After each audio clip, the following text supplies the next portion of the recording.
So, thank you for being with us for this Christmas service. I don't know if you want to, have a seat, because we're just going to take a few minutes out of our worship. And let me read for you again those verses from Isaiah, from chapter 9.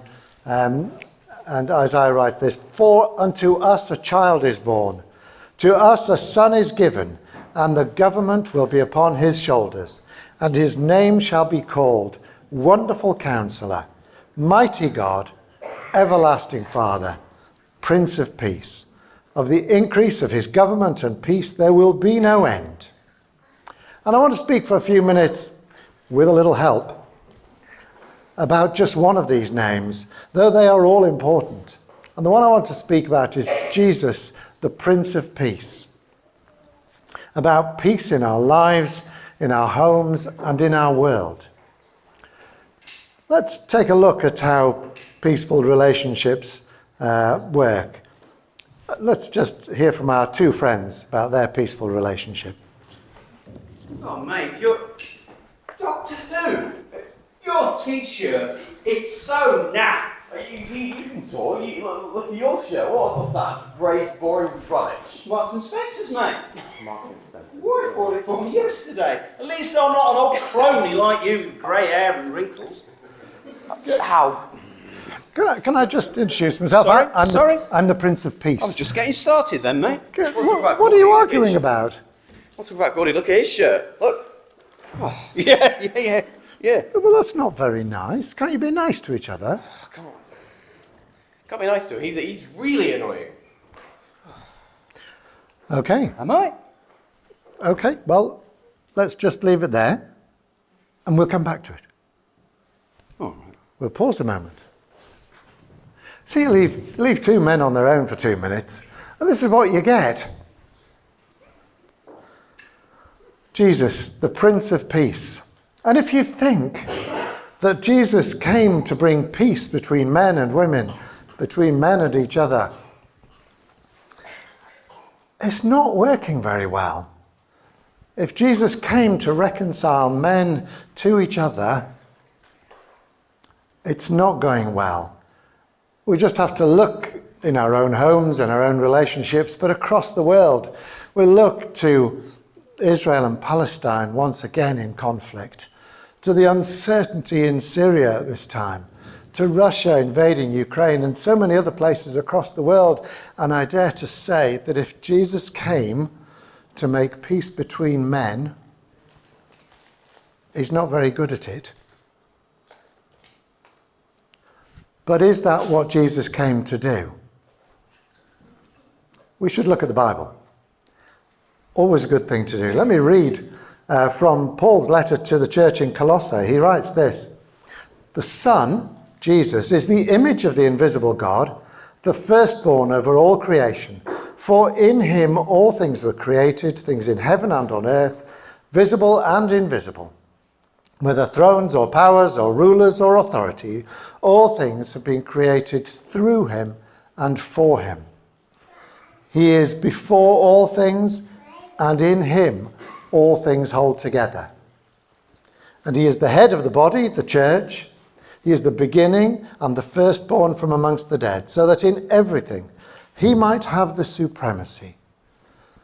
For God was pleased to have all his fullness dwell in Jesus, and through Jesus to reconcile to himself all things, things on earth or things in heaven, by making peace through his blood shed on a cross."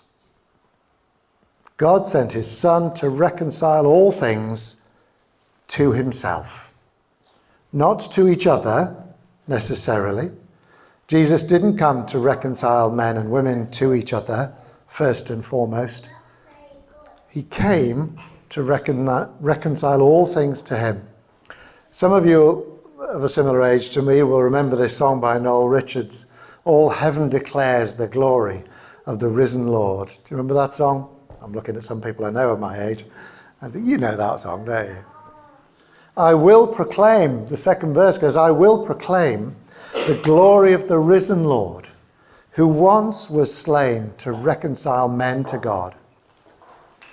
Forever you will be the Lamb upon the throne. I gladly bow the knee and worship you alone. To reconcile man to God, that's what Jesus came for. And how would he do it? By making peace through his blood shed on the cross. He came to reconcile each and every one of us to God. And that's what Jenny was talking about at the beginning. And if you don't have that peace, then the invitation today is to be reconciled to him. To him first. Jesus makes peace through his death on the cross. And as he does so, he cries out, "It is finished." It is finished. Peace comes through and by the death of Jesus. So we need to trust that Jesus is the way. He is all that he says he is. And he is the way to peace. And he is your only way. Forever you will be the Lamb upon the throne. I gladly bow the knee and worship you alone.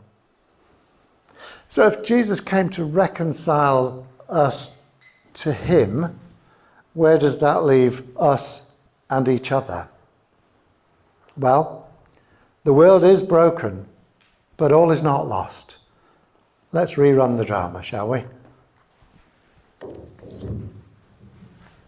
Hey mate, your t-shirt's Doctor Who and it's a bit naff, isn't it? Christmas time. Look at that. Look at that plain and boring jump. And this, Marks and Spencer's, I bought it from yesterday.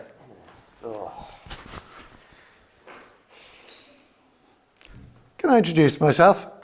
My name's the Prince of Peace. I'd like to show you something. Right. Can you see over there in the distance?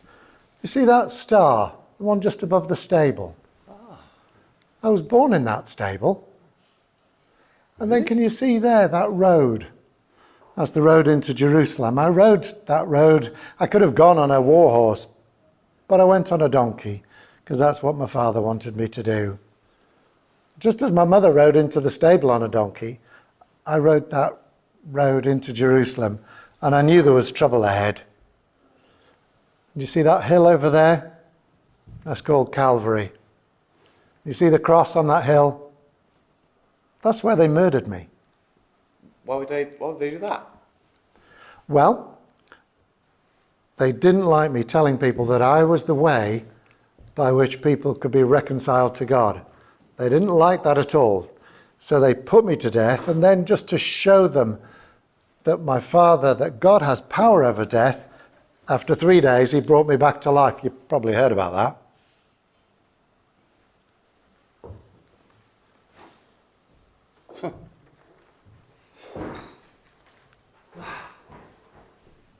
It's amazing when you think about it, isn't it? Yeah, Really? Who puts that scope into perspective, huh? Yeah. Sorry about that, mate. I actually like Doctor Who. Oh, yeah. Sorry. Thanks. Sorry. Yeah. Want a couple? Yeah, put the basket on it, eh? Chocolate biscuits? Yeah, cool.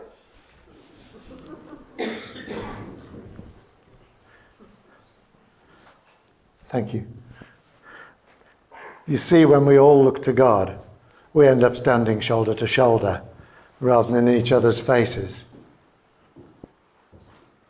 Let's wrap this up.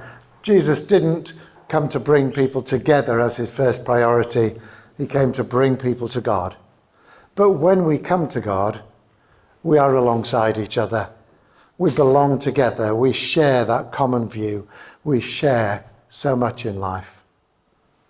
And see how when we focus on him, when we follow Jesus together, we're reconciled to each other. Jesus didn't come to bring us an answer. Jesus is the answer. And you remember another song that goes like this: turn your eyes upon Jesus, look full in his wonderful face, and the things of earth will grow strangely dim in the light of his glory and grace. This is Jesus, this Prince of Peace, and he offers each one of us peace with God. And when we accept his offer, we're at peace with each other, and then his work will grow and continue, and of the increase of his government there will be no end. I think we have a lot to pray about, but I'll close with this. If anyone wants to know this peace and doesn't yet know it, then you need to come first to God. And there are those amongst you who will be glad to talk about that and show you the way and talk about Jesus. But one thing, if you're wondering, how must I come? Just as you are. Just as you are. Come to him. Thank you.